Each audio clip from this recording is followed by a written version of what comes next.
Mr. Snag is back. I am back live on YouTube. Thank you for everybody for subscribing to my channel. Before we get started, I would ask that you ask a friend to follow, like, book Mr. Snaggerpuss Comedy on all forms of social media. I'm on Twitter. I'm on Facebook. I'm on Instagram. I'm even on Tag. Like, I'm on Tag. I'm on Plenty of Fish. I'm on blackpeoplemeet.com. I'm on LinkedIn.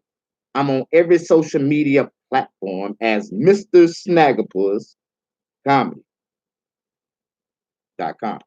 Thank you very much. So as I done did my introduction and I done told people who I am, as my audience started to build up, everybody know who I am. I'm a very informative comedian. Right now is no time to be funny. I put this in the entertainment because I want to entertain your minds and give you feed your brain cells with proper information, not propaganda. A lot of people mislead people with false information and propaganda, and it's got people in panicking situations right now. Right now, we are in a situation that's really going on. And these are the questions that we need to start asking each other. What is going on? First, we need to ask each other, why? Why? Why? Why do the coronavirus affect people with underlying health conditions, the elderly, people with a weak immune system? Okay, why? First, y'all need to listen to the media. Listen to everything that they're saying. Listen to how they contradict, they give and take away. How you doing? John Frank, how you doing? How you doing? Oh, you way in New York hating again, ain't you? Yeah. Anyways, it's people like you that don't have the mind or the capability or the intelligence or the mindset or the education to understand what's going on right now. You stuck in somebody else's house. You're not paying no bills in your own house. You don't have your own house. You living with your mama who's living with another nigga who got 5 other kids by 4 other niggas staying in the house with her. And your dumb ass is sitting behind there and you stuck in the house doing quarantine and you the one that's sick. They got everybody else sick because your dirty dog infested ass motherfucking germ infested fucking parasite looking motherfucking ass 3-generation retarded ass come straight out the womb. You should be ashamed of your mama pussy for spitting out all them goddamn retarded ass kids. Oh, John Frank, fuck ass. Get the fuck off my page. See, when haters get on your page, you gotta shine and give them all the attention they want in a negative light for a certain reason. Because it's retarded ass people right now that's distracting everybody in the world from what's really going on because they dumb ass don't even know. They don't have a clue. Remember, there's 3 type of men in this world. There's men that make things happen. There's men that sit back and watch things happen. Then there's men like that don't know what the fuck is going on all along. Like they just sitting there like, oh, what the hell? Oh, what the heck? Anyways, if you can't go in your pocket, brother, right now and pull out $5,000 and put on the screen, and this is $5,000 that you can give away to the people because people out here starving and need motherfucking money and need help, and your ass need to get the fuck off people pages looking for attention. You ain't seeking. I'm not on this shit for no comedy shit right now. I'm talking about some real shit. You see this M95 mask I got on, you stupid retarded looking motherfucker? Listen here. I got these masks for sales. I want y'all to you know what? I'm gonna take this off real quick because I'm getting upset. I did not come on this goddamn. Come, goddamn, the mask is on me. The mask is on me. Oh shit. Y'all know I got a phobia. Like, feel like a motherfucker choking me and shit. Like, damn, goddamn. Let me get this off. All right, y'all good. I apologize. Anyways, I have not been live for about 2 years. It's been 2 years ever since YouTube tightened up the restrictions that I had to have a lot of followers. It's been a while since I've been live. So I'm just gonna get back to this content and what I was talking about. And then I read these little hating comments. You Hugaloo report page. What did he say? You talk about my family, you gonna pay. Man, your family talked about itself. You need to go talk about, tell your mama. Go slap your mama for having all them retarded ass kids. If she'd have stopped at 1, your ass would have never came out at 4, you retarded motherfucker. Get the fuck off my page with that dumb shit. And this man is really retarded. I don't talk about retarded people, deliberately, unless they deserve to be talked about. But this retarded motherfucker been jumping on my page saying negative dumbass shit for years, and I can't stand people like this looking for attention. And you don't trust no. And this is I forgot his heritage. This motherfucker ain't even Hispanic. This motherfucker like a mutt smut.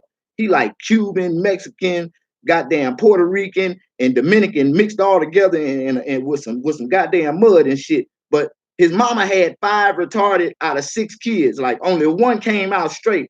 And that motherfucker ran away from the family and went to the military, living a good life. And got them all, they all staying in a little studio apartment in New York. Motherfucker, now they ass sharing salami together. They got one big salami sausage they've been eating on for the last 2 weeks. You poor motherfucker. You gotta get the fuck off my page with that negativity before I pull your ass in my world and make your ass the fucking subject of the day. Anyways, I want to talk about the shit that's going on right now in the world, man. Let me calm down. You know what? In the name of Jah, I'm Rastafarian. So if you Rastafarian and you feel like that you can connect to God, you know what? I'm gonna show y'all how I got how let me change my mindset real quick. I gotta get my mind right. That motherfucker, retarded ass dude jumping on my page I'm talking about his family. I ain't talking about your family. Your mama, your mama talked about yourself when she had y'all retarded ass. When she went and got with that retarded ass man and combined it together and they put their genes together and start having all them goddamn retarded ass kids with you got ill form. You know you was born with a half a foot, motherfucker. So you can't run. I motherfucking chase your ass down and beat the fuck out your ass, motherfucker. Oh, John Frank, man, get off my page with that negative ass bullshit before I jump through this motherfucker and drop kick your ass, motherfucker. Like, fuck, you motherfuckers don't know who the fuck you talking to. Like, I'm a 6-time felon, nigga. I don't play no games, man. I'm trying to do comedy to change my life, and you motherfuckers getting on this shit, distracting me, trying to pull me back into my negative ways, the way I used to be and the way I think. And I've been choked the fuck out your ass through this goddamn internet, nigga. Who the fuck you think you talking to? Let me my sister ain't retarded. That's right. Your sister is retarded. Tell her to pull her pants down, her pussy crooked. Nigga, that's some retarded ass shit. Shit, that's why she ain't got a man now. Motherfucker can't find the hole, nigga, cause shit way over here on the side of her leg. Goddamn it, that's some retarded ass shit. Now you get your ass up out of here. You don't want me to put your sister on blast. I seen her goddamn crooked ass pussy. Her and damn Cardi B's. Like, what the fuck? Y'all, I mean, there's some ill-formed motherfuckers out here, and I hate to be the bearer of bad news, but they say it take one to know one. So when I get to talking about a retarded motherfucker, that's because I'm a retarded. I can be retarded like a motherfucker my goddamn self. So because I had to ride the little yellow short school bus as a child, because that was the only school bus that came into my neighborhood. At least that's what my mama told me. I get the green light to talk about anybody that got a deformity. If you read slow, if you talk slow, if you look slow, if your eyes wander off, I'm gonna talk about your ass. Especially if you say something about me and I ain't got nothing. And I'm full of positivity, but you don't want to see or hear or become the negative side of me, because I will talk about your ass and make you go jump off a goddamn bridge and commit suicide. You think I give a fuck about your feelings, nigga? Hell no. Like, I'm not the one. Like, I'm not a role model. I just say positive shit. Like, I just try to tell people and lift people up. Like, and motherfuckers, retarded ass motherfuckers like this jump on your goddamn page and want to be the center of attention. I give your ass some attention. After I talk about you, your mama, granddaddies, and all the generation of retarded motherfuckers y'all done collided, and now all y'all motherfuckers stuck in a house and quarantined together, I bet your ass feel real stupid because you ain't got no money and they eating in your face. Like, ooh, John, wish you had some of these Cheerios right now, don't you? Your family eating Cheerios and no sugar right in your goddamn face, and your motherfucking retarded ass sitting there looking like, now I want to jump on Snackapus page. No, it's been a long time since I had an opportunity to go live, man. you know what? Let me calm down. Let me take this. I want to get back to the spirit because I came on with a different type of spirit. Like I had a positive spirit, and I wanted to awaken some of my people up on the situation that's at hand right now. Like it's people dying right now. I know people that's fucking dying right now. I'm talking about dying, starving, and some more shit. Like, hey, Mutt, what's up, man? Snag a puss. Yeah, man. That's not That's a troll. I know he a troll, man. That's all them fucking dudes do, man. Them motherfucking. I see. He started with Jedediah Brown and goddamn Black Rosebud and all them stupid motherfuckers way back. And Black Rosebud and Jedediah Brown, they was in full blown relationship together. I got videos of them motherfuckers bending over each other. Like I ain't going to talk about them motherfuckers in my video. You know, John Frake don't mention my mother. Man, you get your retarded ass. If your mother wasn't in existence, your ass wouldn't have been in existence. So I gotta talk about the motherfucker who created your retarded ass, cause she retarded too. Her genetics so goddamn retarded. Look, I bet you won't show a picture of your mom on social media, so we can look how goddamn eye way over here, like her sister pussy sitting on the other side of her right leg. Like motherfucker, get the fuck off my goddamn page. Like goddamn, like for real, these kids, man, these folks is fucked up. They miserable. They in their mama boyfriend cousin house and can't and ain't got no food and they and they got warrants, so they scared to go out. The police might arrest them and shit, and half of them ain't even illegal, so you know they can't afford to lose one another right now, so they fucked up. Like I understand your situation, John Frank, but I ain't the solution to your problem. Like you can get the fuck off my page. I ain't donating shit to your ass. The GoFundMe, no goddamn Cash App, and none of that shit. You can get the fuck off my page. Matter of fact, y'all know what? If y'all want to help me, and uplift my comedy. I'm trying to build my comedy empire to the next level. I'm trying to start doing. I am gonna start doing comedy shows, live comedy shows with comedians. I'm the connection to Hollywood. Like a lot of comedians love me, follow me, watch me, talk to me. Like I got the connections. Like I am Hollywood connected. If you want, and I'm talking about the real new funny, like the real comedians that deserve to be getting paid right now, not them old same old goddamn fake ass, repeaty ass comedians that get on stage and say the same goddamn shit, some shit you heard 20 years ago. They ain't changed the word. They said word for word. That's some retarded ass shit.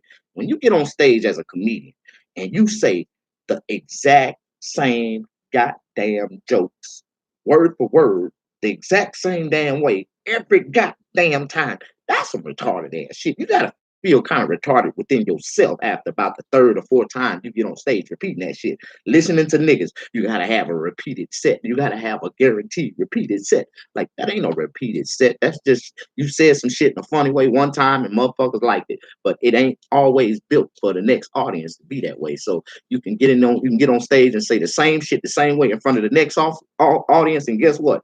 Bomb. I don't watch it happen, nigga. I'm talking about I die laughing when them niggas be bombing on stage. I'm like, nigga, last night you thought you was funny. Now look at you now, motherfucker. Like, but am I the only one? Like, I don't need to be talking shit like that. This video ain't even about me. Ain't even about comedy. It ain't even about retarded ass kids or retarded ass parents colliding together, making retarded ass kids that troll niggas' pages. That's real, celebrities. I'm a real celebrity. I'm trying to hide my face because I'm a real celebrity. Like you don't remember. Y'all don't know. I was a celebrity before social media celebrities ever came into existence. Like y'all ain't never seen me on TV before, huh?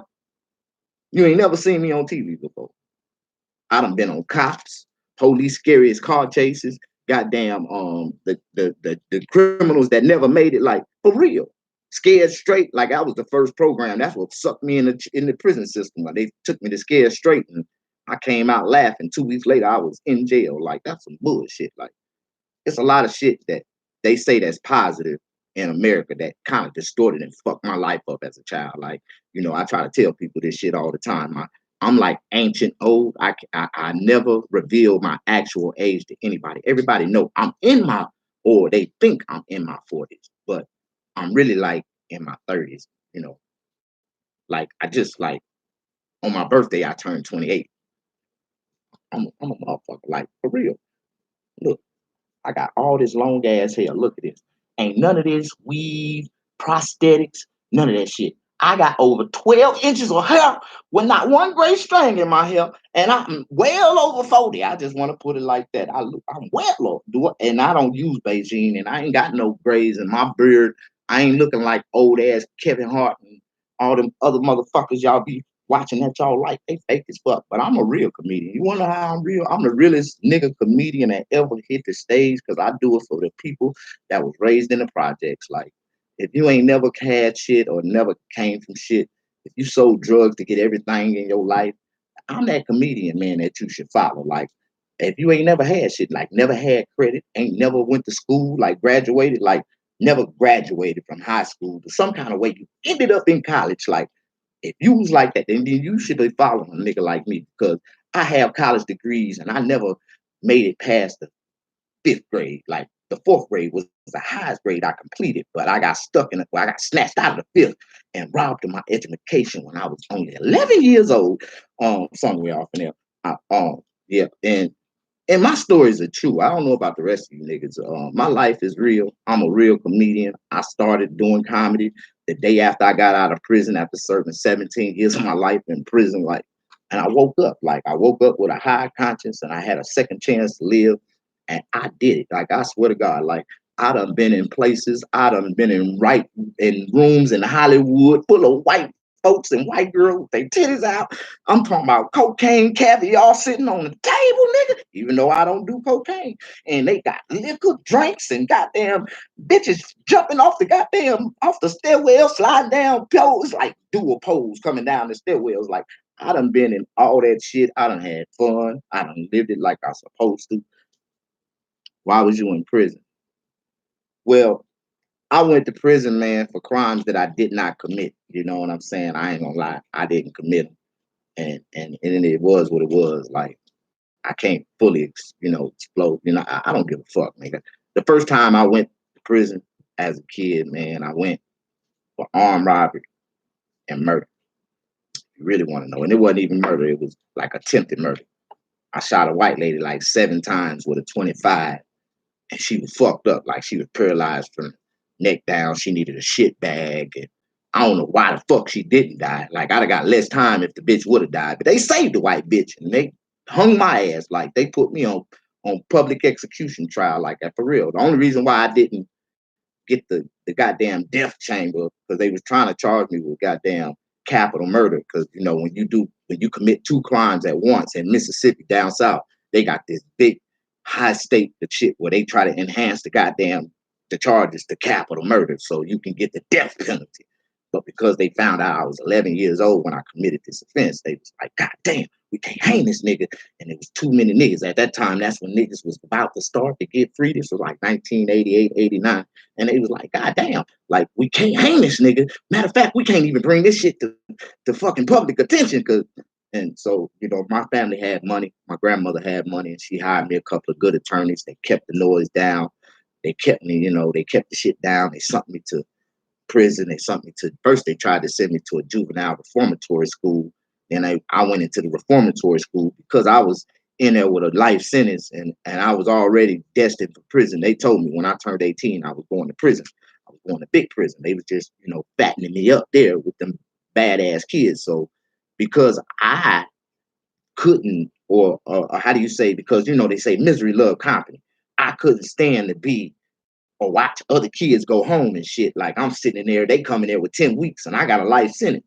But it was other kids in there that was like me. Like, it was at least about 12, 15 of us. We all had life sentences. We was trouble kids. Like, all these kids, all 12 or 15 of them, if they ain't already dead yet, they on death row in Parchment, Mississippi. Like, for real. These is like some of the craziest, like some of the psychoest goddamn criminals that was ever created.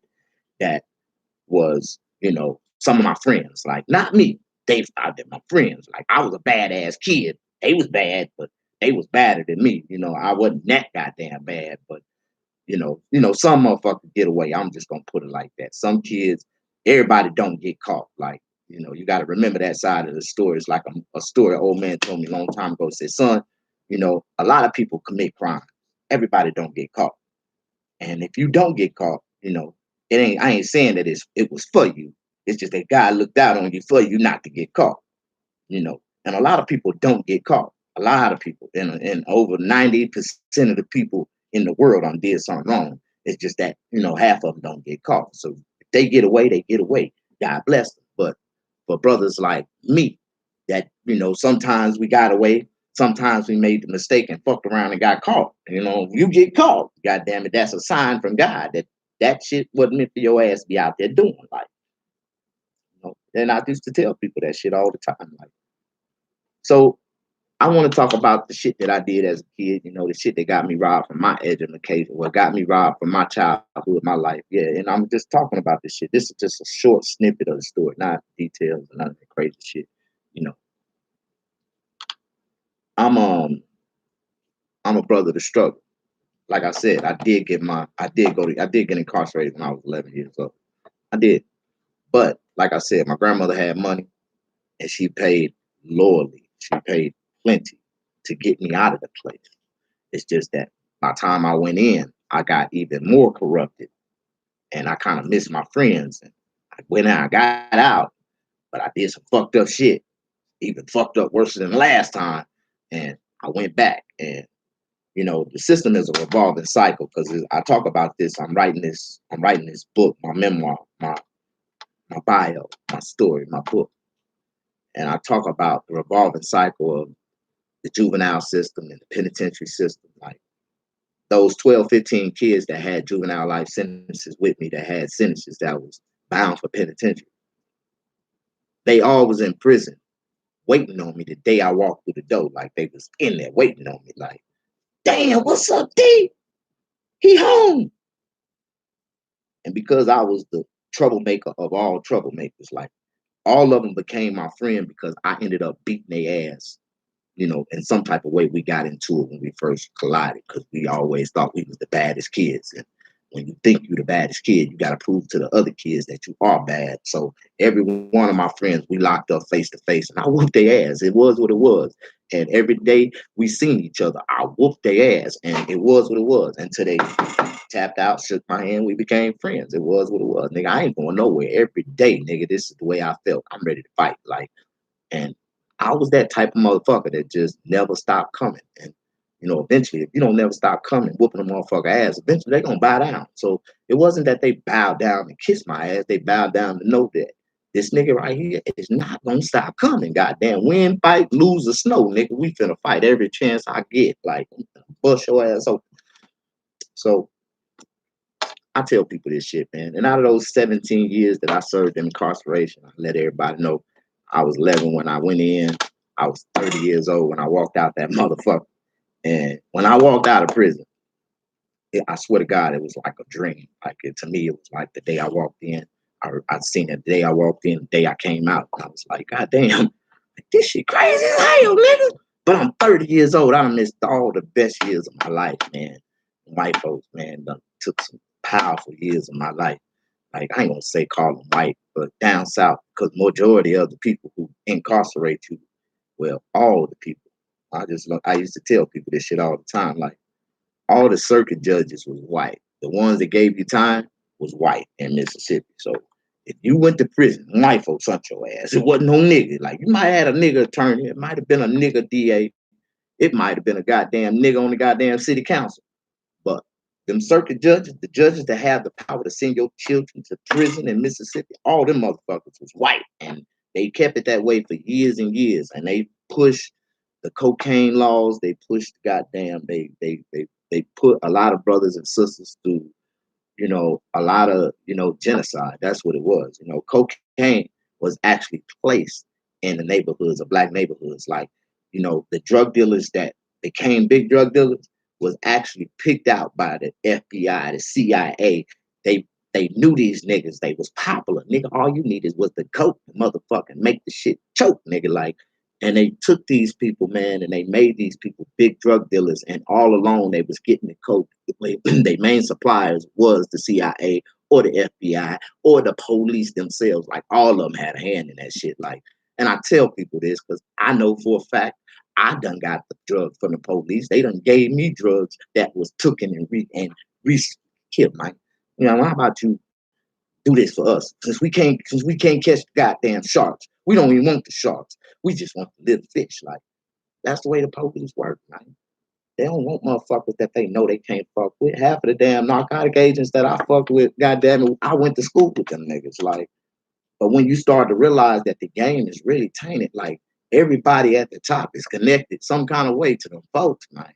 There's nobody that can really have anything in the game, my nigga, without nobody knowing about it. And then when you get down to the lower levels, these niggas kicking in doors, robbing your mama, killing motherfuckers, duct taping their ass up, cutting heads off. Niggas don't give a fuck in the game, my nigga. And if you ain't living that life, my nigga, you don't need to be in it, because nigga, you gotta fully live it at all means necessary. And I mean, you gotta protect yourself, your family. That, you know, a drug dealer is like a goddamn rocket scientist. I'm talking about a successful drug dealer, because them niggas got a lot of obstacles before them that they have to dodge and maneuver to fucking do what the fuck they gotta do. You know what I'm saying? And for them niggas to fucking accumulate and fucking obtain and maintain and do their thing in the streets, that's some gangster shit. And niggas don't respect that type of shit. He ain't reading his chat. No, I ain't reading that chat, because if it's a motherfucker on here saying some bullshit, my nigga, I'm on some real nigga shit. I don't know what the fuck y'all look at, man. I told y'all, let me take my mind off this shit. Because when I came on, I did not get on here to argue with retarded people. Like, that's something I did not do. I really come in here to talk about some facts, some shit that I've been studying on for about 3 weeks now. And I want to see if y'all ready for this. Like, do y'all know the reason why we're going through what we're going through and what's about to happen? Do you understand? Now I'm finna open y'all up, and these ain't conspiracies, these are real facts. This is shit that I know for a fact, and I want to share this with you. And I want y'all to really, tune in to some of my videos, because like I said, it's been a while since I've been live.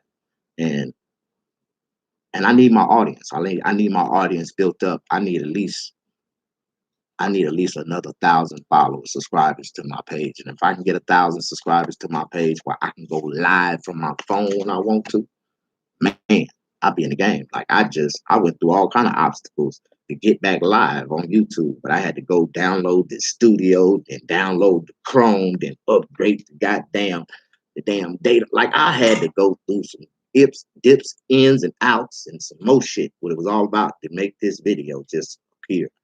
And I got some new shit going on in my life, man. I got green screens, cameras, lights, goddamn action, nigga. I'm finna make some shit happen. I'm not homeless no more. Like, you remember, like, the last time I used to go live and I was screaming for help? Like, I was on GoFundMe for about a whole year.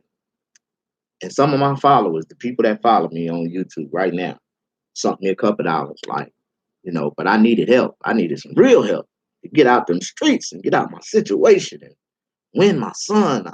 I was trying to fight for my son, and I ended up losing everything. I lost my truck. I lost my kid. I lost my dignity, my life. I lost everything. My social security cards, birth certificates. I had to go back to the channel, the rain, the storm and the rain, and reapply for all that shit over again. The police took my truck from me. Like, I took a complete loss in my life, man. Everybody that I allowed in my life and I tried to help them ended up destroying me and hurting me and left me sitting on the side of the road. Like, I had a big opportunity. I was with the J. Anthony Brown. Well, I don't even want to talk about Jay right now, because Jay is like one of the biggest people that hurted me the most. You know what I'm saying? If you know anything about J. Anthony Brown is on the Steve Harvey radio show. And if it wasn't for me, he wouldn't be on the Steve Harvey radio show. Matter of fact, he would be dead by now, because he was facing bankruptcy. He was damn near broke. He got fired off the Tom Joyner show. And he seen my hustle, my ambition, the way I did my comedy. He loved my style. He loved what I talk about.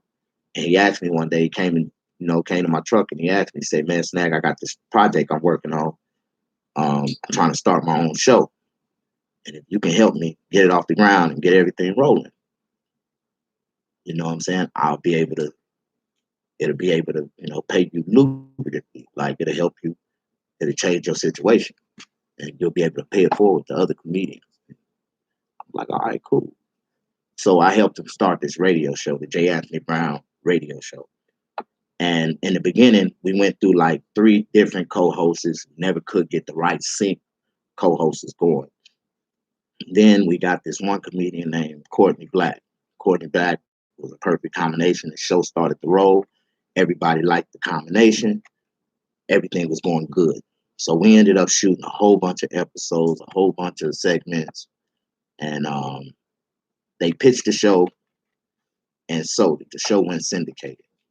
When the show went syndicated, we sold our show in the 27 markets that Steve Harvey show wasn't in, the Tom Joyner show wasn't in, and the Rickey Smiley show. So what we did was plugged up all the gaps, the holes that was in syndicated radio with the J. Anthony Brown radio show. So when Steve Harvey, producers or whoever give him the insights of who's doing what, what's going on, seeing that J. Anthony Brown started his own show and it started to build waves and momentum. Steve Harvey, what he's known for, stealing people's shine, stealing people's audience, trying to steal people first, trying to make it think like he's just this big comedian that got so much sympathy to try to help people. It was never about helping J. Anthony Brown when he put him on that show. He knew what he was doing. He thought he was going to be overrating. He thought he was going to get the big spot. But see, he didn't get the big spot. They gave that big spot to Rickey Smiley. See, Rickey Smiley ended up getting Tom Joyner, the king of radio, spot in Dallas. Now, Rickey Smiley, because Rickey Smiley was the low-end comedian. He was the comedian that would cost us the less to pay. And we can invest in him for the next 10 years. But right now, Steve Harvey was at his peak of his syndicated radio contracts. And if you don't understand the peak of syndicated radio contracts, his radio contract is probably worth around 80, $100 million. But that's divided between him and all his entourage, his managers, and everybody else, right? So when you get into syndicated radio, you're talking about big numbers, like super big numbers. So J. Anthony Brown producers and managers, everybody, they sold the show, got paid off of it stupidly. Then Steve Harvey producers came and bought them out and plugged up all the 27 markets that Rickey Smiley wasn't in, and goddamn Steve and Tom Joyner wasn't in it. But didn't nobody know Tom Joyner was finna throw in the towel on these niggas like, fuck y'all, man. See, Tom Joyner was the king of syndicated radio for over 30 years. And Rickey Smiley from the East Coast and and Steve Harvey from the West Coast. See, Steve Harvey is more likable on the West Coast, so he really get more play on the West. You know what I'm saying? He ain't getting no play on the South. He ain't getting no play in the East. Rickey Smiley, they got that shit on lock. It was a double win. But from both angles, over the couple years that they done both built their momentum up as radio host personality, they stole percentages from Tom Joyner. Tom Joyner was a beast. He never gave a fuck. It's about time to give it up. I can go in retirement and live my life, live my black, white life for the rest of my life and say, fuck you niggas. And I ain't mad at Tom Joyner because Tom Joyner, he showed him, just like he showed J. Anthony Brown what he was worth. Like at one time at the peak of their contract, J. Anthony Brown was supposed to be getting like 25, $30 million for each contract on the Tom Joyner show. And it didn't start out with no 30 million. At the highest peak, it reached the 30 million. You know what I'm saying? So the brother was really getting paid at this radio shit. That radio shit has some real bread behind it. I just want to let y'all know. And he showed it to me. He showed me the numbers. When I met J. Anthony Brown, he was driving a Rolls Royce.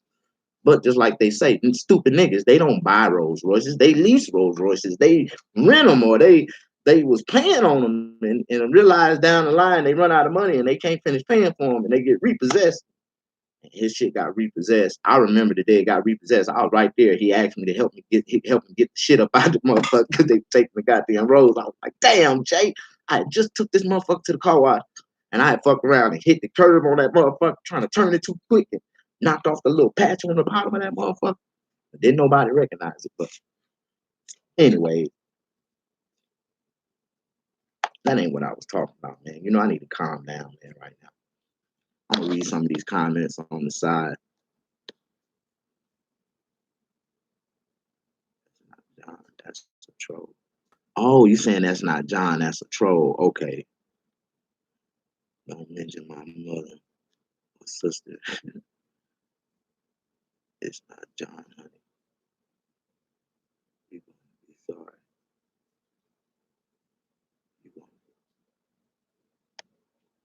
Well, I read the names that pop up in the comment. Fuck them. I ain't never sorry for a word that come out my mouth, man.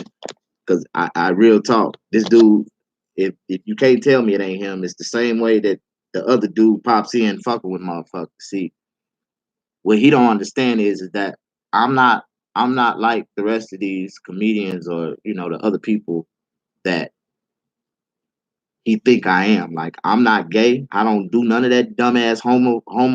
I don't do none of that shit. I don't fuck around. I'm a Pentecostal radical.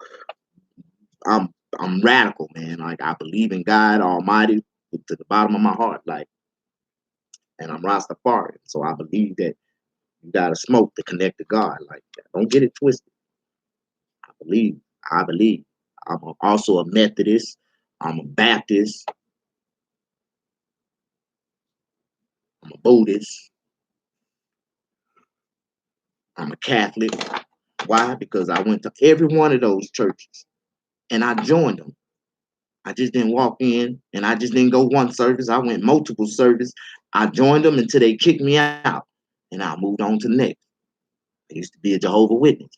Like I tell my stories, like, and these ain't no stories that I'm just making up. Some of these niggas, half of these niggas used to be making up shit. Like, but I live my life. Like the shit I talk is the shit I walk. The streets I done been down. Like can't nobody else talk about it better than me because I done experienced the shit.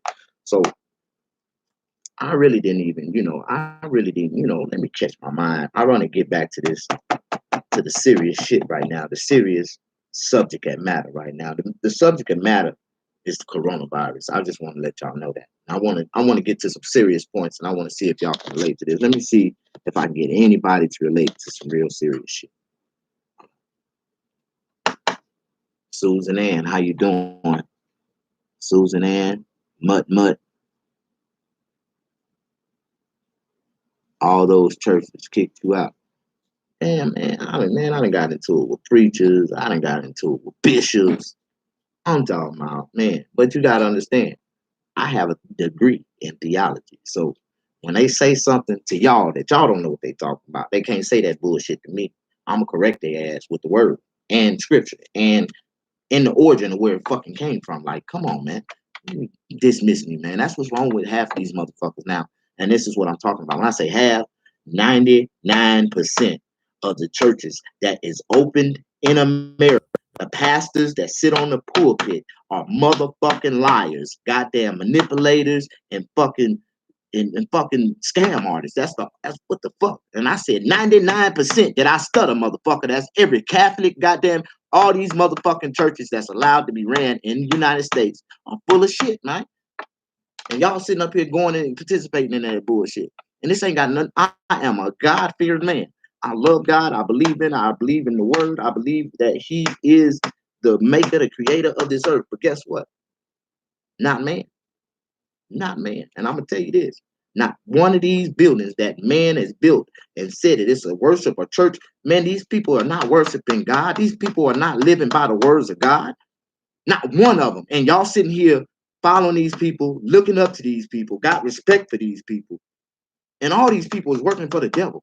Like they all are controlled, puppetly controlled by the devil. But don't let me get to talk. And you motherfuckers following and liking and respecting these motherfuckers. Man, you need to, the niggas that you need to be respecting. Hell, they ass are dead. We gotta dig these motherfuckers up. We need Marcus Garvey back again. We need goddamn Malcolm X, goddamn it. Like for real. Y'all niggas on some dumb shit. And I ain't just calling y'all niggas because half of the people that watch me ain't black. So, you know, I just like to, I like to make some of my white audience and Mexicans and other people feel good that a real nigga called it. Oh, he called me a nigga. Snag called me a nigga. So I am a nigga. No, you ain't no nigga. I hate to be the very bad news. Like, that's what really upset me about half of the people that use the word nigga. That's why I just let it go. Like, there ain't no need for me saying anything because they feel like in the back of their mind, they're niggas, so they can say it, right? But when you get around that right group of niggas, have you ever seen, I swear to God, for every motherfucker that think they can say the word nigga, I got a group of niggas, and me and just my group of niggas will be standing in a circle, talking, minding our own business. And I dare any motherfucker that think they got the balls, the nuts, to turn around and say the word nigga around us and see what the fuck happened to us. But they know that when they walk up to this group of niggas, they can see the tattoos, the goddamn the cuts on the muscles. Like they ain't gonna even think about saying that type of shit. See, being size motherfuckers up, and then men, when they realize they ain't got no win, they get on down and tuck their goddamn tail like bitches. Like, and I hate that type of shit because motherfucker ain't no coward in me. You know, I run up on a goddamn crowd of 10 niggas and whoop everyone and be swinging at all like nigga. I like confront all my problems head first. I don't like I don't run from no problem. Definition of fifth, most of you niggas is face shit and run, but the definition of me is face shit and rise. Like I'm finna eliminate any problem that I have in my life. I'm talking about face forward, head first, motherfucking with a right coming or left nigga. Like for real. Like I don't know about the rest, you know, some men. Some men ain't built like that. Like you know, I'm the type of person I believe in the 300 rules. Like we fight to the end. Like if you get into a fight with me, you better be ready to kill me because I'm not gonna stop. If I get on top of you and start beating the fuck out you from the top, I'm not gonna stop hitting you until your ass stop moving. Like I'm gonna do something dirty to you. Don't go to sleep. You subject to wake up. A refrigerator gonna be on top of your ass. A goddamn bed, some damn cedar block bricks. Like I'm finna dust your ass off so goddamn cold. The only thing can save you is God. Time me the fuck out, making me run out of breath, and I can't pick up nothing else to hit your ass with. Like, but I swear to God, I'm gonna beat your ass till your ass stop moving. Like, I am not that one, man. I don't know who the fuck you thought you was fucking with or who you think you fucking with, but fuck with me and see, and everybody else can tell you. And when I get through with your ass, when it's all said and done, if I have to give up my freedom, I'm just gonna tell them crackers to holler at my psychiatrist. Y'all knew eventually I was gonna fuck a motherfucker up. Like, but who want to take me to that next level? Nobody. Why? Because I'm not going to allow no man to put me in that position because I know what I'm capable of. And if I know I can fuck a nigga off with a goddamn, just with my one hand alone, what the fuck I look like, man? I'm straight. I'm good. I'm not trying to hurt nobody, but I swear to God, if you ever put me in that position and put me up against the wall, I'm going to come up off that bitch swinging, man. And I ain't hesitating on who the fuck I hurt and ain't feeling fuck. Like, I'm going to get up and walk away with no remorse. Like, should I be the only one? Oh snap! You gotta be careful what you say. That shit can come back and haunt you. Ain't shit gonna come back and haunt me, motherfucker. Because anything that I do it fully. I do it responsibly. Like so, I just tell people, man. You know, people gotta beware of who they talk shit to and who they think they can just whoop. Like you think you can just whoop somebody. Most of you niggas think y'all can size a nigga up from a distance and be like, yeah, and I just say anything. And I'll be like, come on, nigga. I be waiting on their ass to cross that Mason Dixon, my nigga. I got a trick for their ass, and it ain't magic, my nigga, because I know how to fight. Swear to God, nigga, when I get through with you, nigga, it ain't gonna even be no dance, nigga. Your ass gonna be laid the fuck out. And it's gonna be lights out, nigga. Like, who, what the fuck happened to this nigga? Like, man, nigga, I fuck niggas up so bad, man. It's just like, you see a motherfucking after effect of me whooping a nigga ass, man, and you'll see like 7 or 8 goddamn knots all across a motherfucker face and under their eyes and shit. And a motherfucker look at them and be like, oh, wait, who the fuck fucked you up, nigga? Like, god damn. Where you at? What's up, my nigga? Yeah, where you at? Oh man, I'm in the studio right now, man. I'm doing this live interview right now, man. And I was telling you know how like you see these motherfucking these little white boys and these goddamn little Mexicans and shit be running around saying the word nigga and shit all the goddamn time. Yeah. I was telling them like if I had a group of me and my little niggas, I put y'all niggas in a group, right? And we just standing around talking. I bet you that not one of them niggas will stand on the side of us and say that shit. Nah. When they get to see the tattoos and the muscles coming off niggas' jaws and the goddamn knockout king on the side of motherfucker face. Niggas got AKs going across their goddamn throat. Niggas ain't playing no games, man.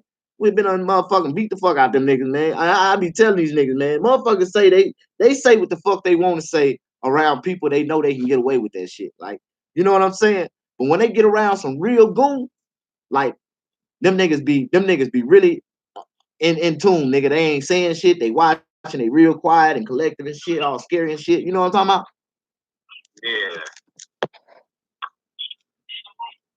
I be telling these niggas, man, like, you know, these penitentiary niggas, man, these niggas don't We don't think like they think, man. You know, we get mad, man. We whoop a nigga ass on the spot. Like I tell motherfucker, I'll whoop a nigga ass in court in front of the judge. You think I give a damn? Like for real.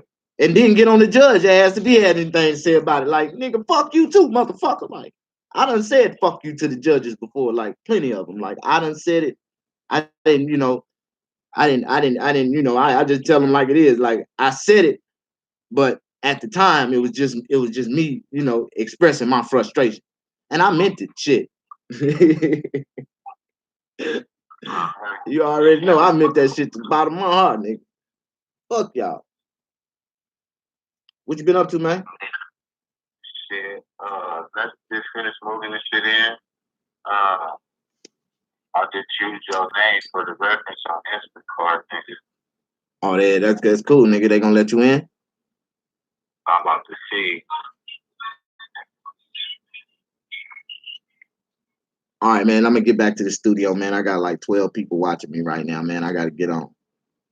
All right, for sure. All right.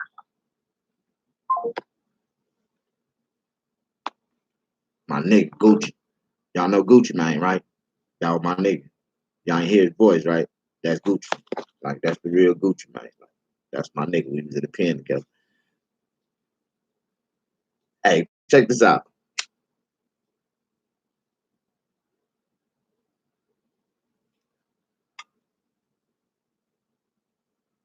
My audience is trickling down, man. But I'm gonna get back to the truth, the facts. I didn't even say I was gonna be on this damn long. Like I really said, I really wasn't gonna be on this long. But I got a cup of coffee. I done smoked the blunt. Got distracted by some people. Write a book, Stagger. All those churches kicked you out. You can be a preacher. I know I can. I got the degrees. But I'm not lying. I'm not lying to the people. I can start lying to the people tomorrow and become a preacher. And I think, and I believe in my heart that God will bless my church abundantly to the fact that I had women lined up all in the front row with no panties on and trying to get to me talking about he's our savior. If we can just get a drop of him, we know we're going to live forever. He's got a piece of eternal life. Like, I know. I done already fell from grace. I done already fell for temptation. So I know. And I ain't going for it. So because I know the word and I know I ain't strong enough to give it to the people, you know, I'm not strong enough for that. Like I slip. I ain't lying. The girl can lick her lips while I'm on the pulpit preaching and my dick get hard. And I've been forgot everything I'm about to say. And I said something and direct the whole congregation outside of their cars. And I'd be behind the pulpit tearing her ass up. Oh, we got 5 minutes before they come back in here, girl. Like, for real. Like, I'd be, well, I'm telling you, I know I couldn't be no preacher, but I know what I could be. I'm a great comedian and a motivational speaker. I can talk to kids about things that they ain't never talked about. And, you know, I like people to say, John Frank must have got a little momentum about himself on YouTube because people here talking about, oh my God, wait till he find out. Man, fuck that. Man, that dude, the last conversation we had, I was talking about his mama, her retarded, all the kids. I know all of them. I had to do the research on these people. Like I done took Google Maps and went all the way into their goddamn little 1-bedroom apartment. Like I know everything about them poor motherfuckers. Like I really believe that was John Frank jumping on my goddamn page when I first got on. And if it wasn't, then he need to come in and apologize to me because we got into it the last time we was talking about the same dumbass shit, retarded shit, like just like that. So if anybody don't believe that wasn't John Frank, you need to tell him to get on there and straighten this shit out and get the trolls from using his name. So if you get on my page with some negative ass shit, best believe I ain't trying to sell nothing. Do you see any products in the back of my goddamn video? That's not what I'm on here for. I'm trying to inform my people on what's going on with this coronavirus and what the government is about to do to y'all, not me, because I'm straight. Like I'm on a whole nother level now. Like me, I'm straight, not y'all. I ain't on here like the rest of these comedians with a little cash app sign talking about don't. I ain't asking a nigga for shit and don't give a fuck. If a motherfucker want to invest in this Stagger Pussy Comedy, guess what? He's gonna be a smart man and he might make a lot of money because I'm not fucking with nobody who don't want to invest in me. And I don't need your handouts. I got my own goddamn money. I work hard every day. You know what I got? Skills. Hands, nigga. I got hands, motherfucker. Hands, goddamn it. You know how to fight. I know how to use them. I know how to shake them. I know how to cut hit. I got hands, goddamn. And 10 feet and 2 feet with 10 toes. Fully functional. I'm good. Fuck 'em.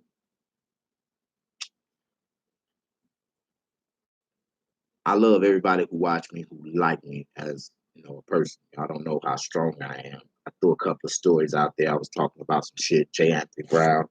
Fuck J. Anthony Brown. Really didn't want to talk about him, but some people are the subject of my matter, and they are. Like my brain cell dude. I feel sorry for him, For everybody who did me wrong when I was homeless and I was down and out, motherfucker laughed at me, talk shit about me. I feel sorry for y'all now because that ain't my situation. That ain't my position now. Now I'm in a position where I probably can help you pay your rent, or I probably can help you get some groceries in your grocery store. Like my cabinets is overflowing right now.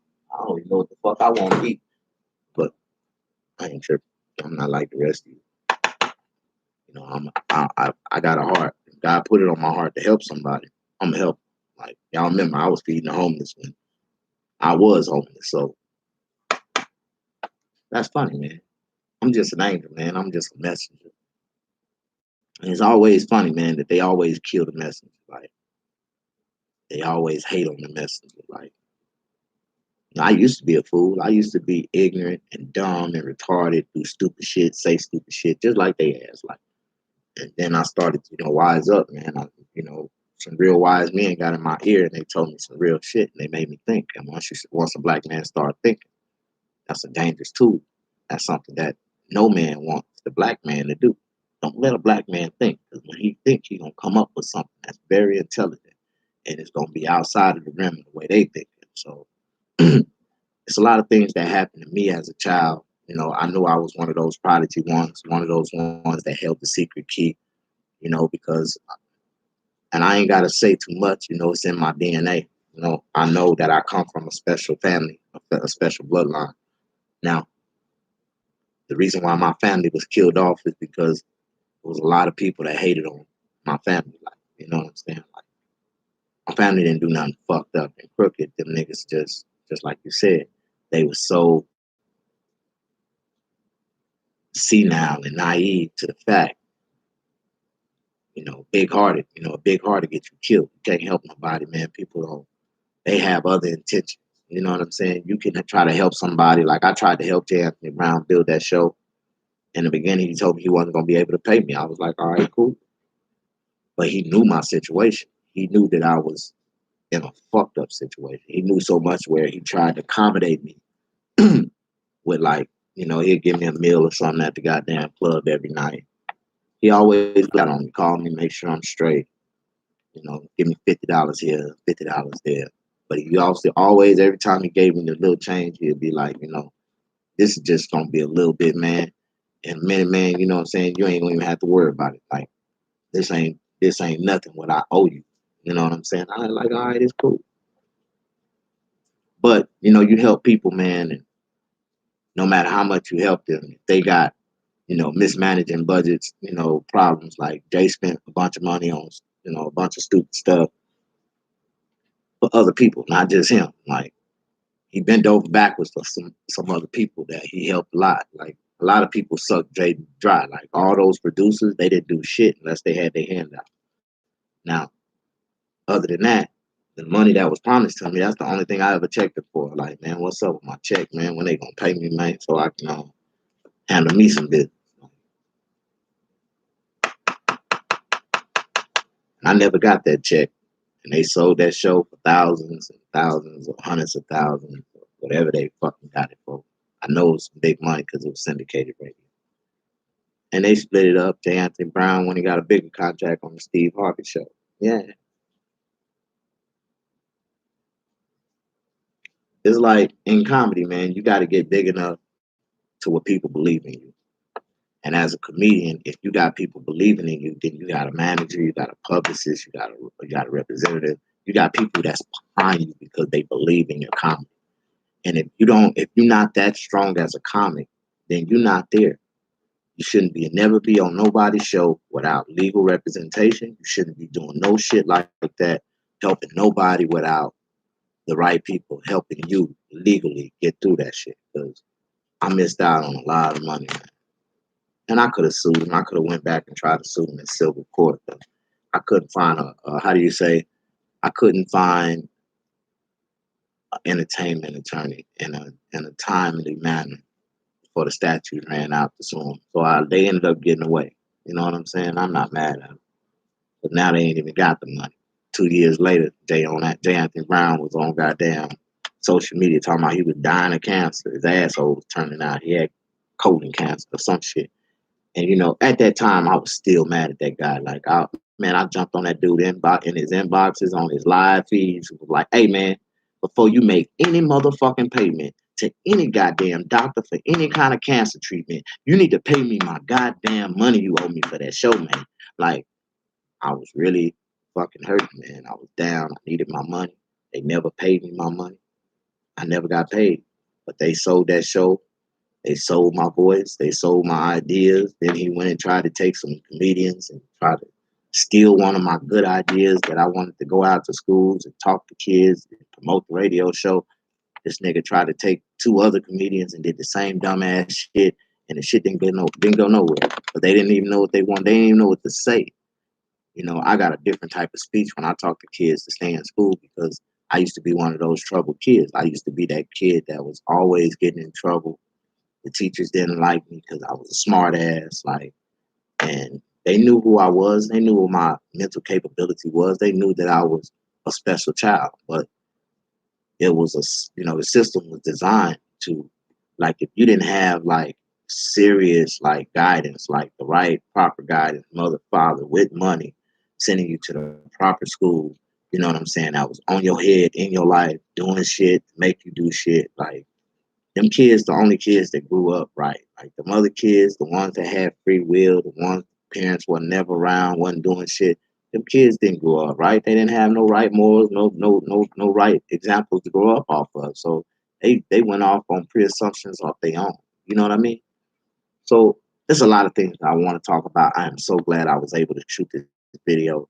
I said I wasn't gonna shoot it no more than an hour, but I will be back. I want to let y'all know that this is gonna be the beginning of my next production. My next production is gonna be a little bit better than this.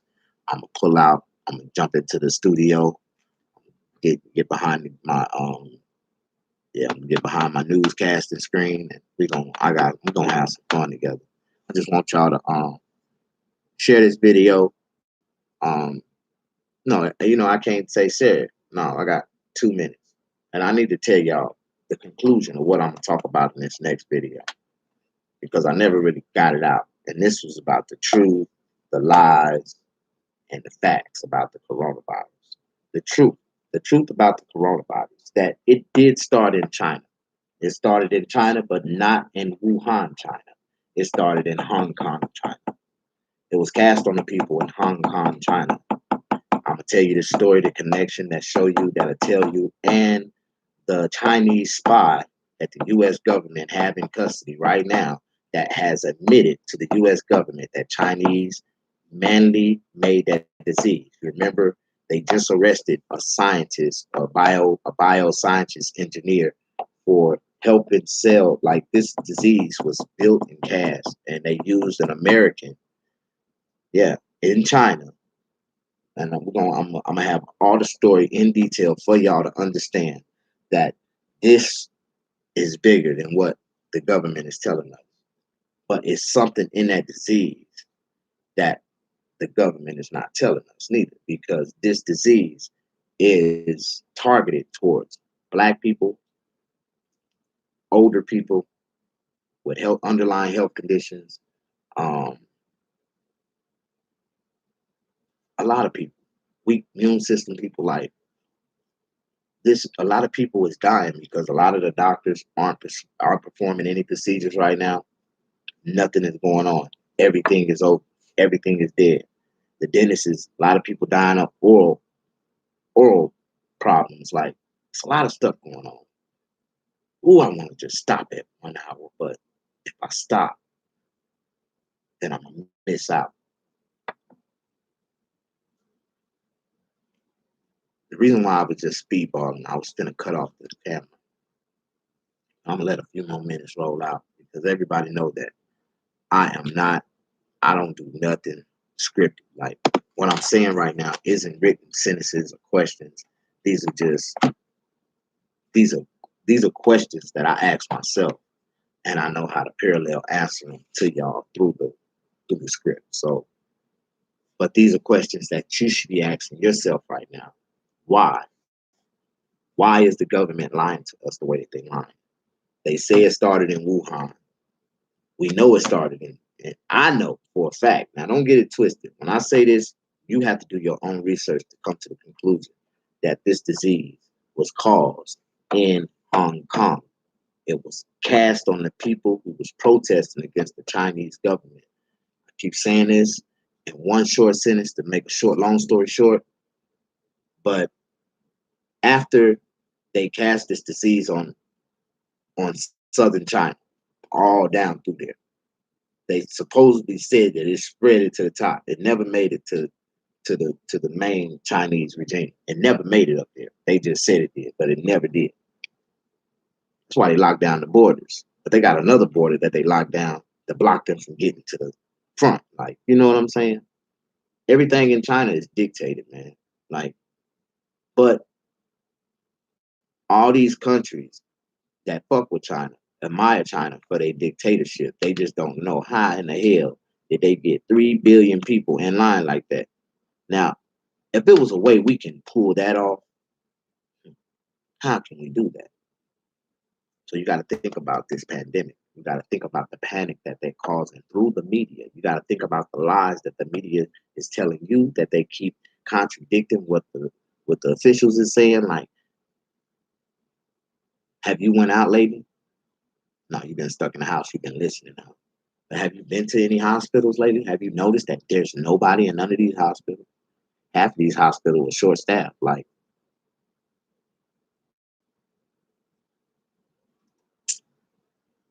what the fuck is really going on?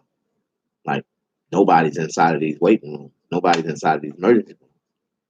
They have no procedures performed. Doctors are scared to see the patients. Everybody got coronavirus. Remember, they pre-assuming everybody got it. So from a distance, I'll see you over the computer, but can't see you an actual person.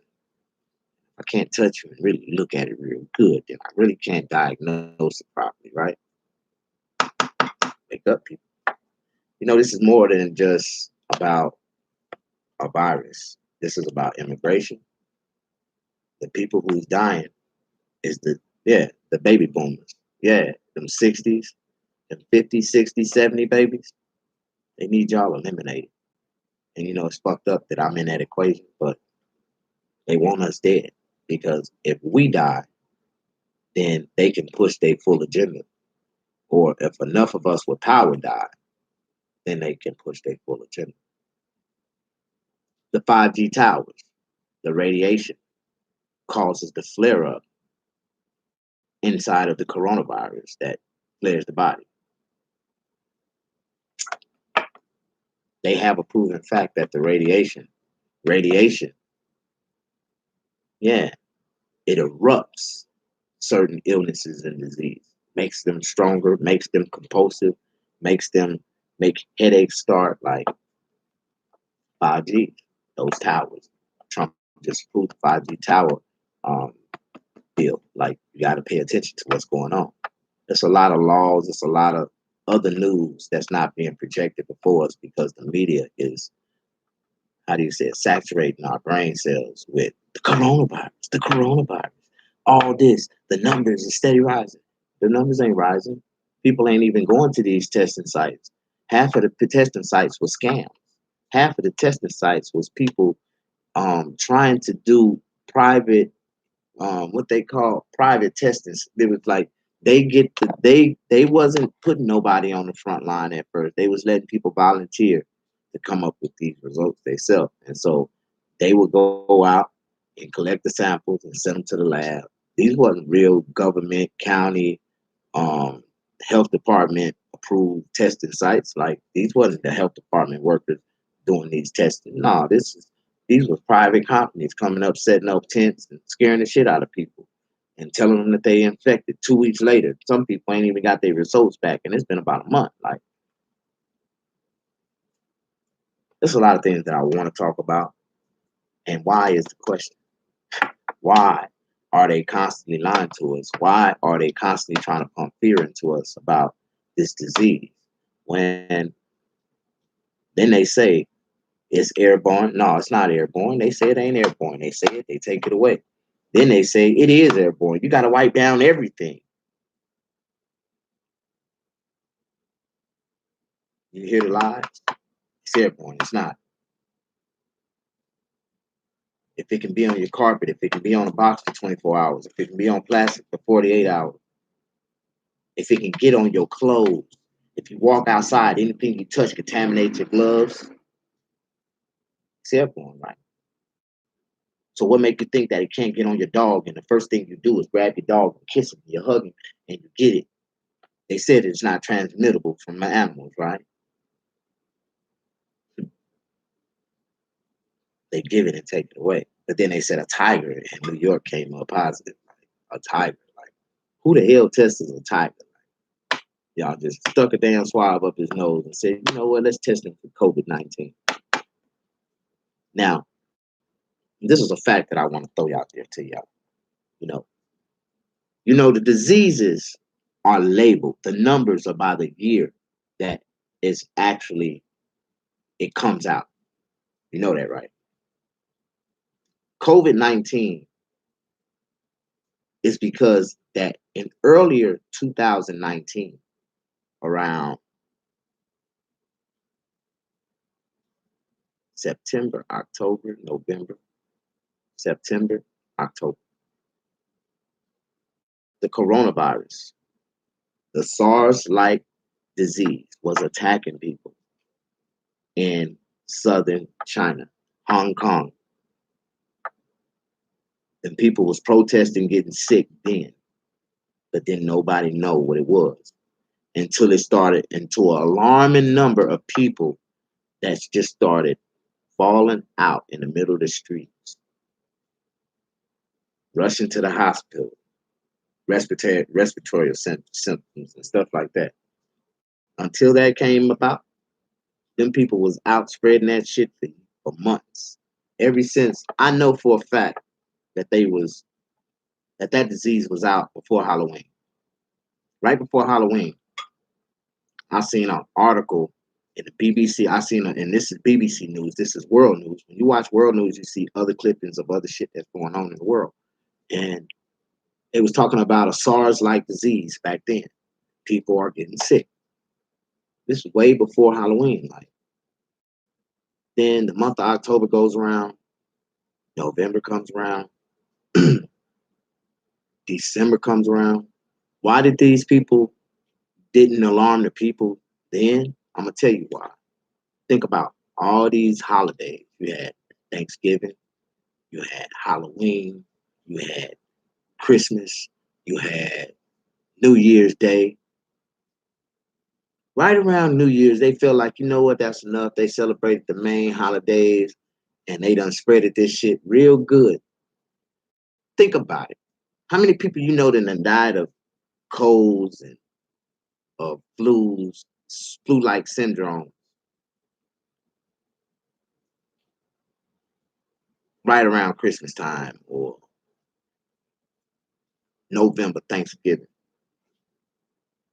I know a couple people that was just falling out dying and people didn't know what the hell was going on. Respiratory syndrome, respiratory failure, like for real. I don't try to be the bearer of bad news, man. I just try to, uplift people and tell them some real stuff. Like, I never wanted my video to go negative in no type of way. I didn't even come on to be funny. I came on to be, talk some serious shit. I got kids in this world that's gonna be affected by this shit. Like, I got a mother that's an elder. Shit. My mom's in her late 60s. Shit. I don't want to, There's a lot of things going on right now, man. It's things that I'm paying attention to that a lot of people ain't paying attention to, and they really don't understand that they got this plan that they're trying to execute, like a real plan. Like you can say it, you can talk about it all day, but in time they finna reveal it to us. I want y'all to, man. I'm gonna go on next time I come on. I'm gonna be all serious about the subject of the matter, and this is just part one of the truth and the lies and the facts. Like some facts, man. Why is everybody on TikTok right now? I remember about November, October, a little bit after Halloween, they had a big news article that TikTok was like this spy agency for China, for the Chinese government. Like the news, the media got on the news and said, do not use TikTok because the US officials, government intelligence officials have intelligent data or something like that to believe that TikTok is hacked by the US, by the Chinese government. And that's all we are to the Chinese people. It's entertainment. They laugh at the way we talk.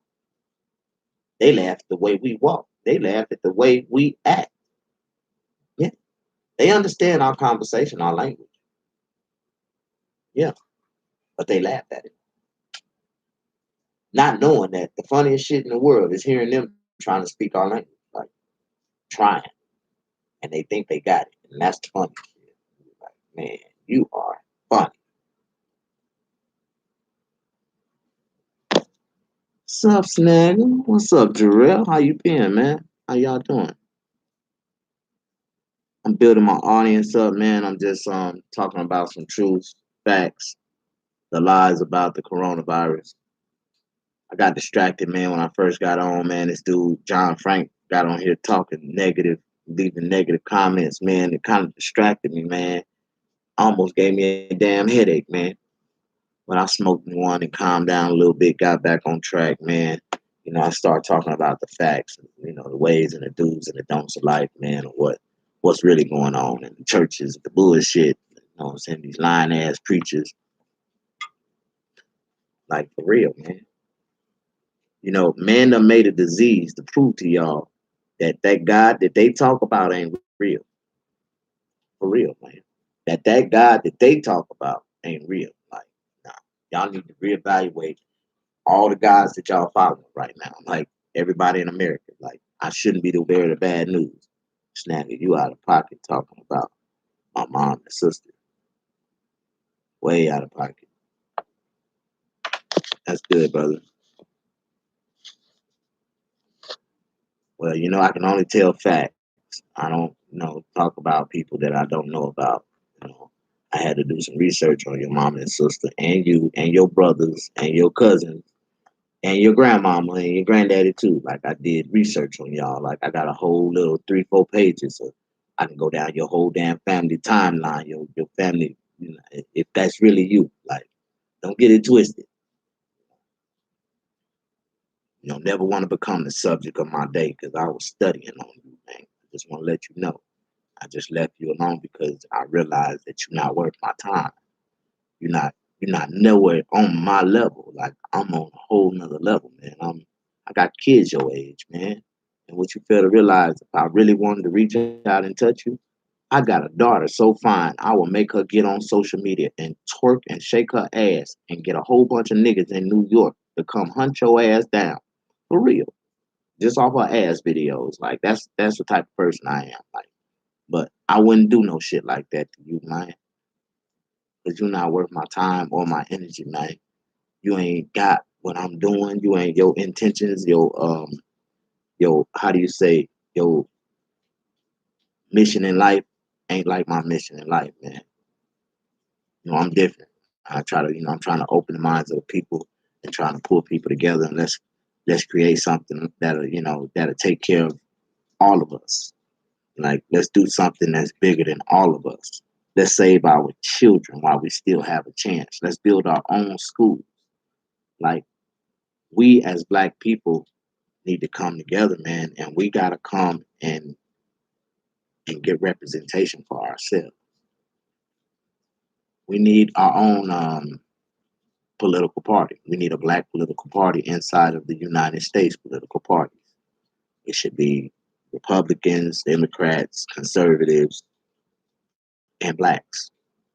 And I think that the Hispanics need their own. It should be a Hispanic group. Like, we got all these different races of people inside of our chambers of government, but nobody's in there for a specific race. Nobody.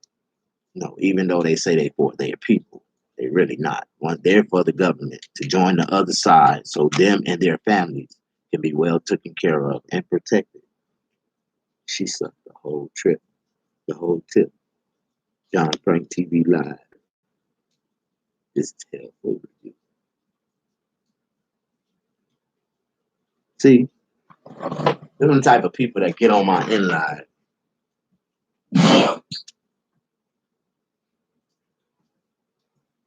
And I can feed into that shit. And I can talk about their mammas, mamas, grandmamas, mamas. That I know them all. I just start pulling out pictures when they mamas and was in school and stuff. Like, I get to showing you these people and what they look like. You be like, man, Snake, why is you wasting your time? Real quick to get right to the point. If I could show you how to generate $2,200 from home by simply advertising phone number without ever having to sell, convince, or explain anything to anyone, would it be worth 3 minutes of your time?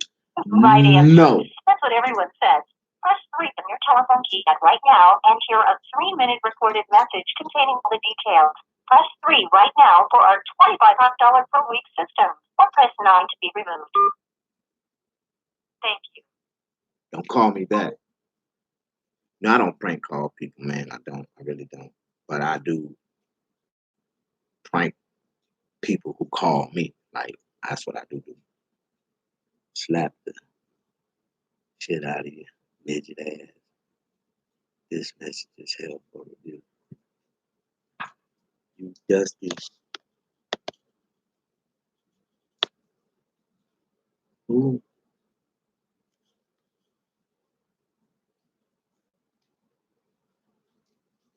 You know, I don't even into shit like that, man. I want you to keep that same energy, bro, when I pop up in New York and I pop up on right there in front of your ass.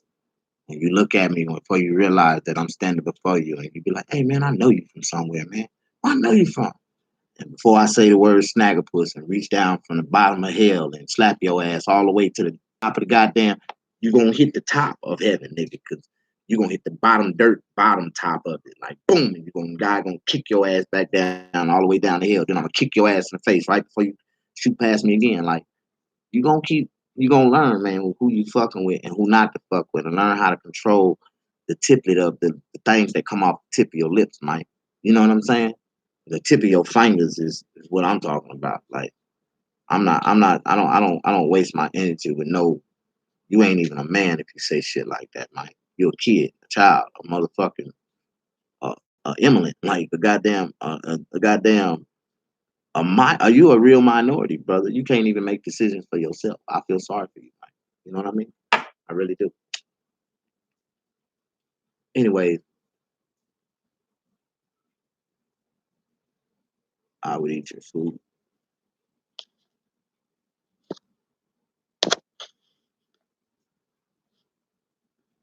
What you want to sell? Haircut.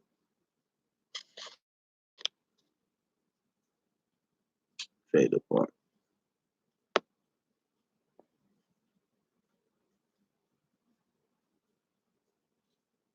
You just oh, I don't know who is this or who to believe. You got John Frank. Then you got John Frank TV Live. Who is who? And what is what? You know, people get on here and say negative stuff, man. I would eat your food. Full 360 cross your shit. I wish you would pull up. Yeah. I ain't trying to be funny, but most of you niggas in Corona and most of you niggas in New York got coronavirus right now. I bet you wish a nigga from California would pull up right now so you can cough on us like nigga. Get your ass 2 more days, you ain't gonna even be in existence no more, nigga. So I'm gonna leave y'all alone. I'm gonna wait till y'all quarantine the whole city, and when y'all come out, we gonna pull up on each other. But I want y'all to keep that same energy, my nigga. Y'all keep that same energy and be willing to and keep that same energy. That's all I say, man. Keep that same energy, man. That's what you do. You just keep that same energy. You know the funny part is, man, because I'm who I am, and I ain't just talking no gangster shit. This is real shit. You know, I don't even think I'm gonna be able to make it to you. I got 3, 4 little youngsters, man, that gonna reach off and they're gonna be like ants on your ass before I even get a chance to hit you. Like for real, man. Like that's just because I'm GP, my nigga, because I'm OG. Like they don't understand that type of shit. And I really ain't even gotta fucking fuck with you, my nigga. I like to size niggas up. I walk up on a nigga and look him up, look him and be like, hey man, how old are you, little player? I'm 28. I said, little Jabbo over there, nigga. Little knockout. Yeah. Some one of my little homeboys over there, little baby Jack move. Like, nigga, I go over there and knock that nigga out, man. You 28, you look like about 140 pounds, nigga. Go on over there and match that nigga. Give him what he want. I'm gonna give a nigga, I got a nigga for you, your same age. Guaranteed to rock your ass all night long, nigga. Yeah, that's what I do. Little young weak motherfuckers, I go get somebody to line your ass up.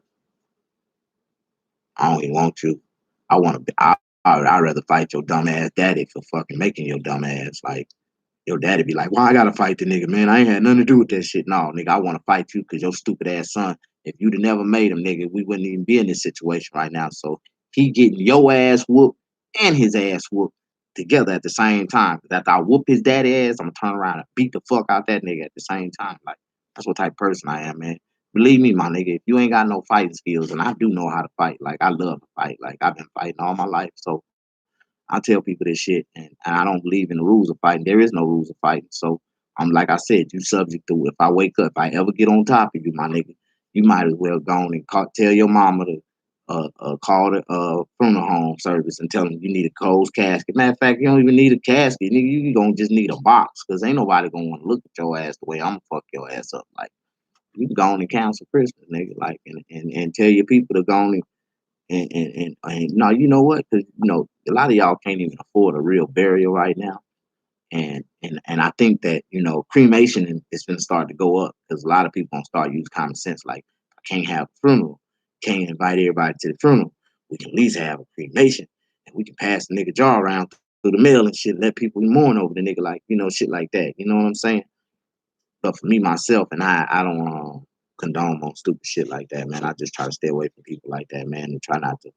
That's why I not try not to feed into like negative comments. Like when I see stuff like that on my page, it kind of pulled me back into that realm of the way I used to think, the way I used to, react. I'm not the type of person that, I don't make smart decisions when I'm frustrated. Like, and I tell people that. But when I calm down and I recollect my thoughts and I look at it from a different angle, I don't even get mad. Why? Because I got something else. Like, but I just tell people, man, don't lose that energy, my nigga. If I ever bump into you in traffic somewhere, man, and you don't never even see me coming, like you need to still have that energy, my nigga. Because whatever angle I see you from, that's the angle I'm coming to knock your ass out. Like I don't give a damn if it's on the back. I don't believe in sucker punching a motherfucker. I believe punching a motherfucker. And if you don't see it coming, that's a good punch. If I hit your ass right, knock your ass out, nigga. It's just what it is. Ain't no such thing as a sucker punch, nigga. I believe that the first punch is gonna determine 95% of the way that fight gonna go. So ain't no rules of fighting, my nigga. And usually by the time a motherfucker, running off the mouth, fucking with me, my nigga, I've been reached off and stole on his ass and took off first. So, I already know, nigga. And if I take off first, then it's on, my nigga. I got a mean follow up. I swear to God, man. My follow up so mean, man. You gonna swear to God that 12 niggas on your ass, nigga, and it's gonna be one nigga putting a million hands on your ass. I'm gonna beat the fuck out your ass. Like, I got hands, nigga, and I tell motherfuckers that if you ain't never seen me fight, ask anybody who watched me fight before, and ask, say, do Snag got hands? That nigga got hands, like, and that nigga can fight, like that nigga, like, can go, like, question, question, question my authenticity, nigga. Just question me. Ask anybody from the streets, nigga. Like, I smile, nigga. This dimple in my face for a reason, nigga, because I love to fight, nigga. I wish your ass would, nigga. Swear to God. Oh my God. But I try not to even put myself in the type of situation because I already know if I ever get in that situation, if I fight, I'm gonna fuck somebody up, man. I don't want to fuck nobody up, man. I ain't trying to get nobody fucked up. I ain't trying to get myself fucked up. I accumulated a lot of stuff since I've been out for my freedom, and I want to come home and rub on my shit every day. I want to come home and enjoy my shit. I want to come home and enjoy my freedom and eat the things that I want to eat when I want to eat, how I want to eat it. I want to do that. I want to be able to enjoy life to the fullest. I want to be able to click on my phone and enjoy the smartest phones in the world. I'll be able to have the best computers, the best tablets, the best, things in the world. Like, the things that my heart desires, I should be able to fulfill them because I'm a hardworking man. Like, there's nothing in life that I've never wanted, prayed for, asked God to give to me, and I didn't get it. So I just want to talk about some things, man. I hope that I can catch some of y'all attention. Not all of y'all attention. I got an hour and a half, so unless you're ready to watch a goddamn movie, a full movie, you're gonna watch me for this whole hour and a half. And if you watch me for this whole hour and a half, I'm willing to give up $20 to the viewer who can go back into my video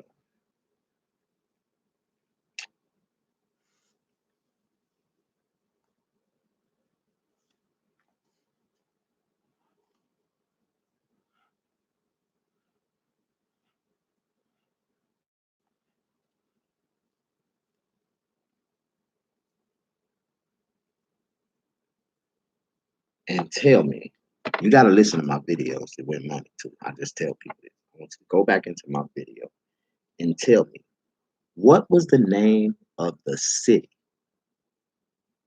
that I said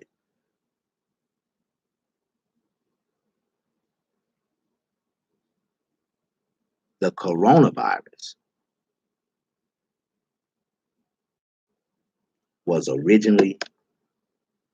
where it originally originated from? Can you go back and answer that question? I got $20 for anybody that can leave the answer to that question in my inbox at the bottom of my video. You have to go back and watch my whole video and go back to the part where I was talking about, the truth, the lies. It was like the beginning. In the video, whatever you do, if you can find that content and answer that question, what was the name of the city? And I threw it out there like a quick snippet, and I said, in the end, I'm gonna come back and ask y'all this question. Remember, so wherever that's at in the video, I said it earlier in my video, and I'm gonna give away $20 if anybody can, in the comment section, leave the answer to the name of the city I said the coronavirus originally started at. Like it was a city, a specific city in China. And I gave you detail. Now you got to go back and watch the video to win the money. Like, I can give up $20. I'll send somebody $20 today, cash out to the first person who can answer that question correctly. No problem. Like, I ain't even got to pull out cash for that. The cash app goes straight out of my bank account. I got the cash. We're gonna give away some cash if y'all can answer the right question. And that's the way we're gonna do that. All right. So I'm going to finish y'all off with this video. I hope y'all like it. I ask everybody to subscribe to my channel. Tell your friends and friends and friends about me. I will be back later on tonight. It is 7:45, so I might be back around 11 p.m. I think I'm going to try it again with a better content, better script, and ready to rock the show. I thank everybody who liked me. I thank everybody who pushed the like button. I thank everybody who watched me for a few seconds. I apologize to anyone that I offended. If that wasn't Jay Frank, I apologize, brother. And I can be a man to admit my wrongs when I'm wrong. But I'm just going to say what it is. Thanks for the entertainment. Thanks for getting cussed out.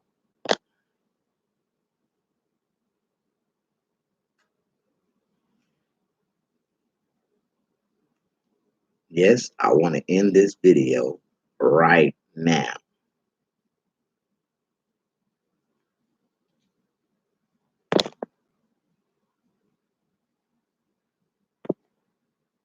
Okay. Yeah. Well, y'all follow me on all platforms: Facebook, Twitter, Instagram, and YouTube. Subscribe to my YouTube channel. And after the quarantine, after government release us, somebody need to be booking me on comedy show. No, I don't want to, somebody need to be booking me to bring my comedy show to they city. Like, I'm coming with my own comedians. I'm bringing the funny the way I bring it. Real funny. Like, and yeah, I ain't working with nobody else, man. I am comedy. When you get to this point in your career that you know your value or your worth, that you don't have enough room to share on the stage with another comedian, fuck 'em. I'm coming for the people who knock me down, man. Spot. Like, I don't even want J. Anthony Brown spot. I want Steve Harvey spot. Like, and I know I can get it. Why? Because it'll be cheaper for them to pay me and knock his ass completely off his pedestal. Yeah, like, that's what I believe. Like, it's people like that got, arrogant attitudes, to be lying to the people, talking about they trying to help the youth, they trying to help these kids, they trying to, I sent Steve Harvey an email some years ago, and I tried to work as a volunteer to that youth, mentorship program. Like, man, I'm a comedian, I'm trying to, get my feet wet, get an opportunity, but I'm applaud. I really like, I'm really admire that program you're supposed to have. Like, and that's what it is, a program he's supposed to have. Come to find out, that program is ran by the state, and they put Steve Harvey's name on it to sell for publicity. But it's really a troubled youth program that's ran by that state. So I don't even want to get into the details of that shit. Just go to show how half of these comedians are fake as fuck. Like, they tell lies, they do stupid shit just to, for the check. They do it for the check, man. They doing it for the money, man. And whatever the people tell them they got to do because they under contract. But unlike rest of them, I'm not like the rest of them. I'm a free will comedian. I'm an independent comedian. I work with a lot of them. A lot of people like me. A lot of people hate me. I don't give a damn what their feelings is about me anymore. Like, they done proved to me that none of them care about me. So whatever I got coming, and I always said, my grandfather used to always tell me, I'm a blessed man. That, everything that made a person laugh, everybody who ever crossed me out, remember, I've always got the last laugh. God always said, yeah, I'm going to get that last laugh. I'm always be better than the rest, man. Like, I try to tell people that. Like, I've always conquered my enemies. I've always, and I did it with humbleness. When I see one of my enemies fall, I don't praise that shit. I really feel sorry for them. But I have no mercy for them. No sympathy. And that's just God answering my prayers. We're not supposed to put it on our heart. We see our enemies do bad or feel bad. We're not supposed to. Nah, but let them do bad from a distance.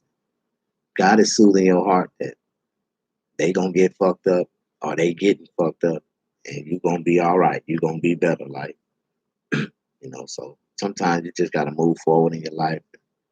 If anybody ever caused you some hurt or harm or lied to you or did something they wasn't supposed to, don't worry about it. Pray on it, forget about it. Put it in God's hand. I promise you, He gonna take care of it. And when He do, you ain't gonna be nowhere around. Probably don't even know it, but they gonna be suffering like bullshit. Karma is real. That revolving cycle of life is real. You do unto others as you want others to do unto you. You treat others as you want people to treat you. You know what I mean?